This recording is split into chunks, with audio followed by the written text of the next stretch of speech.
America மற்றும் Iran இடையே நீண்ட நாட்களாக நீடித்து வந்த போரை முடிவுக்கு கொண்டு வரும் வரலாற்று சிறப்புமிக்க புரிந்துணர்வு ஒப்பந்தம் கையெழுத்தாகியுள்ளது உலக அளவில் கவனம் பெற்றுள்ளது. அமெரிக்க அதிபர் டொனால்ட் ட்ரம்ப் பிரான்சில் நடந்த G7 மாநாட்டில் இருந்தபோது அவரும் ஈரான் அதிபர் மசூத் பெஷஷ்கியானும் மின்னணு முறையில் இந்த உடன்பாட்டில் கையெழுத்திட்டுள்ளதை இரு நாடுகளும் உறுதிப்படுத்தியுள்ளன. சுமார் 100 நாட்களுக்கும் மேலாக நீடித்த தீவிர மோதலுக்கு பிறகு பாகிஸ்தான் நாட்டின் மத்தியஸ்தம் மூலம் இந்த உடன்பாடு எட்டப்பட்டுள்ளது. இது குறித்து பாகிஸ்தான் பிரதமர் ஷெபாஸ் ஷெரீப் தனது எக்ஸ் தளத்தில் அமெரிக்காவிற்கும் ஈரான் இஸ்லாமிய குடியரசுக்கும் இடையே வரலாற்று சிறப்புமிக்க இஸ்லாமாபாத் புரிந்துணர்வு ஒப்பந்தம் மின்னணு முறையில் கையெழுத்தாகியுள்ளது என்பதை பெரும் மகிழ்ச்சியுடன் அறிவிக்கிறேன்.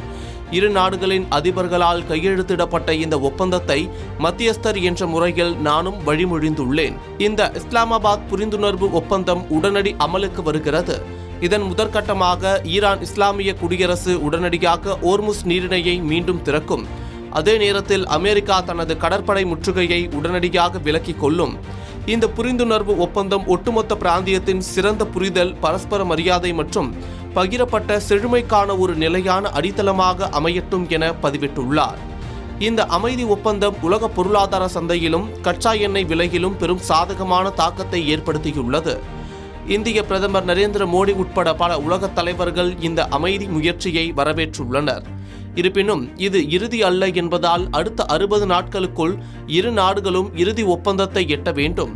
அதே நேரத்தில் ஒப்பந்த விதிகளை ஈரான் மீறினால் மீண்டும் தாக்குதல் நடத்தப்படும் என அதிபர் ட்ரம்ப் எச்சரித்துள்ளார்.